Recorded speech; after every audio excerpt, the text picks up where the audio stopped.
So, the iPhone 8 and the 8 Plus have been out for quite some time, but are they Apple's biggest mistake?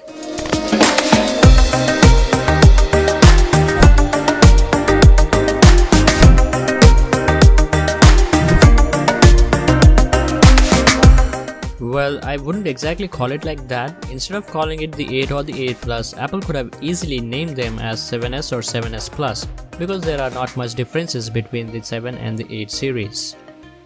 Let's break that down. Also, making this kind of videos takes a lot of effort and hard work. I'd be happy if you could subscribe to the channel, like the video, share it, and don't forget to hit that bell icon to get notified each time I upload a new video. So, the design of the iPhone 8 and the 8 Plus is very similar to what you see on the 7 and the 7 Plus, with an exemption to the glass back. Rest everything else remains the same, the dimensions and all. In fact, the 8 and the 8 Plus are actually heavier than their predecessors. If you are using these devices for the first time, you may feel a bit of heft to it, but once you start using them, you'll get used to it. The reason why they are heavy is because Apple added wireless charging, for which the devices had to be made thicker and heavier. You also get fast charging support, but unfortunately Apple did not include the fast charger inside the box, so you will have to additionally purchase a USB Type-C to Lightning cable and a power adapter. I did not try this feature so far, but there are already a tons of videos out on this topic. I'll leave a good ones in the descriptions. Also, the devices are IP67 certified and can be underwater up to 1 meters for 30 minutes. It's a rainy season here and I did use the device in rain and they work fine, no complaints in this regard.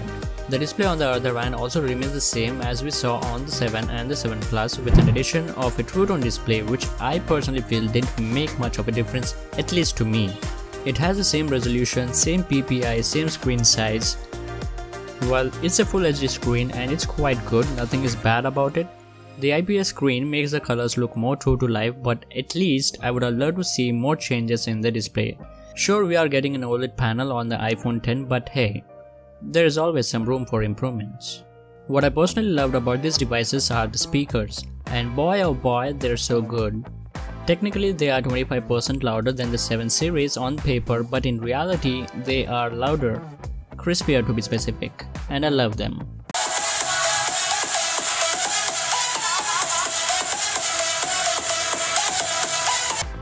I did watch a few movies on it and played some games as well, and I just loved the experience. And speaking of games, the iPhone now has augmented reality built in, and there are some great AR games that utilize this feature. As of now, there are not much titles available, but in the coming days we can see more and more companies utilizing this feature, and maybe we'll possibly see some good AR apps and games. What's new here is on the inside. They come with all new A11 Bionic chipset and 2 or 3 gigs of RAM, and they are actually very powerful. Day-to-day tasks like gaming, launching of apps is super fast and quick. We've seen some benchmark scores on the internet where this device has easily defeated the devices like the Galaxy Note 8 and a few. Though I don't believe in the benchmarks, but trust me, the iPhone 8 and the 8 Plus are indeed powerful devices and you will not have any issues with it when it comes to performance. Though there are some occasional bugs here and there in the UI, and those are all software related, which will be fixed in the upcoming updates. The battery life on the other hand is good as well, nothing stellar though, but it still lasts an entire working day with some juice left. There is no ideal battery drain and no heating at all. Also, the A11 Bionic chipset is power efficient processor. That's one of the reasons for a good battery life despite having a smaller battery capacity than its previous generations, thanks to the combination of hardware and software. Speaking of camera, technically the cameras are all the same on the 8 and 8 Plus as we saw on the 7 and 7 Plus, but the quality is actually improved a bit. The photos look more vibrant and crisp than before. The portrait mode on the 8 Plus has some new additions now. Now they've added a new feature called portrait lighting for the portrait mode, where you can adjust the amount of light you want on your subject.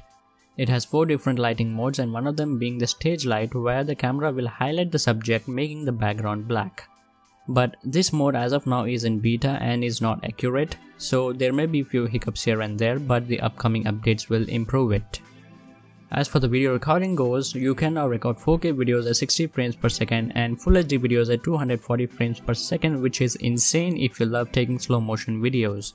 But note that shooting 4K videos at 60 frames per second will consume a good amount of storage, so if you're buying this phone for shooting 4K videos, better go for a 256GB variant. The selfie camera on the other hand remains the same, nothing too much to talk on that.